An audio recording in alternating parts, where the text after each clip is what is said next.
Hello, I wanted to jump on and share with you a new virtual field trip that I've put together. This is to one of the seven wonders of the world. Petra, or Petra, depending on how you pronounce it, is ready to go to use in your classroom. And I wanted to share with you some of the layout of this so that you know what your students will experience, especially if you're new to virtual field trips with me. So all of the virtual field trips that I put together have built-in links. And what I always do is have your students start by launching Google Earth, and you can see that the link is here. Now, if your students are using tablets, they will need to have Google Earth the app loaded, which, just as a reminder, Google Earth is different than Google Maps. So you're going to want to make sure you have Google Earth. But what I like to do is have students launch Google Earth and begin by putting in their school address. And I'll show you what that looks like here. All right, so let's say we've launched Google Earth. We're going to go into the search bar and I'm going to type in the name of our school.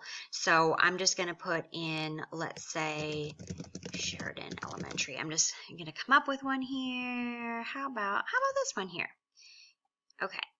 So it's going to take me to the school. And what I like to do is start with the school as the starting location so that students have an idea of just kind of where we are in the world, which is great. You can talk about your location. And in this case, you might be able to see, okay, like if I scroll over here, you can see the playground. It's starting to load. But either way, what I'm going to do now is on this virtual field trip, it said to type in Petra Jordan. So I'm going to go back to that here. And I'll type that in. And you can do this with your students if you want to start this off. This is a great guided activity if you haven't done this before. But as you can see, we're going to travel and boom, here we are. This is where we're going in Jordan. And again, you can use the plus or minus arrows here, or you can just zoom in or zoom out. Okay. So I'm going to go back to our virtual field trip here. So within this, I have questions to guide the conversation.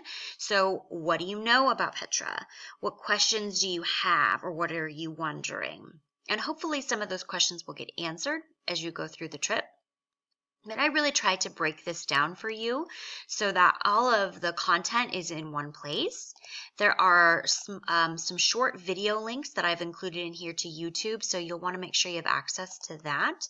And I do have some workarounds. If your school blocks YouTube, there are some ways that you can create a new link, and I have a blog post on that.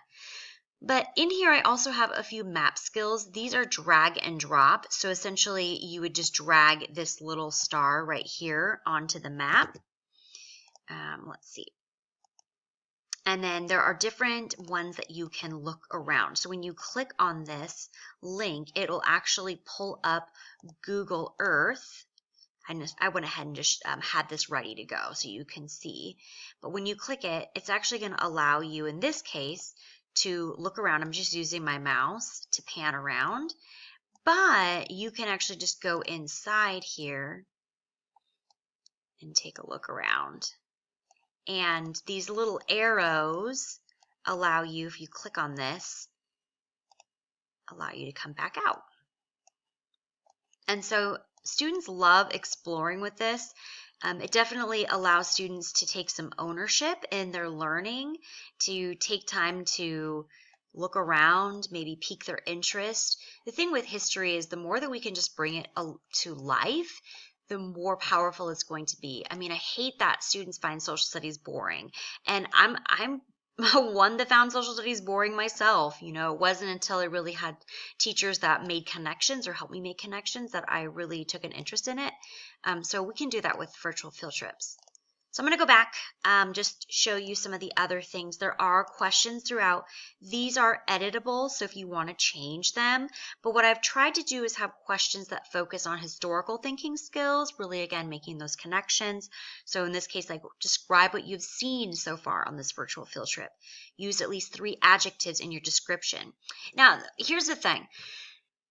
instead of having students just recall the text, like summarize the text, those are not historical thinking questions. Those are reading questions. So we really want to focus on social studies. We want to be focusing on connection. So it might be something like this one. What new information have you learned so far? This really puts it back on the students to share what they've discovered on this trip. Again, I have more map skills through here. Other ones where you can take a look around. Let me pull that up here. We did that one. So this is what this link looks like. And you can see there's quite a few different arrows, so you can pan around here. And I'm actually just going to move.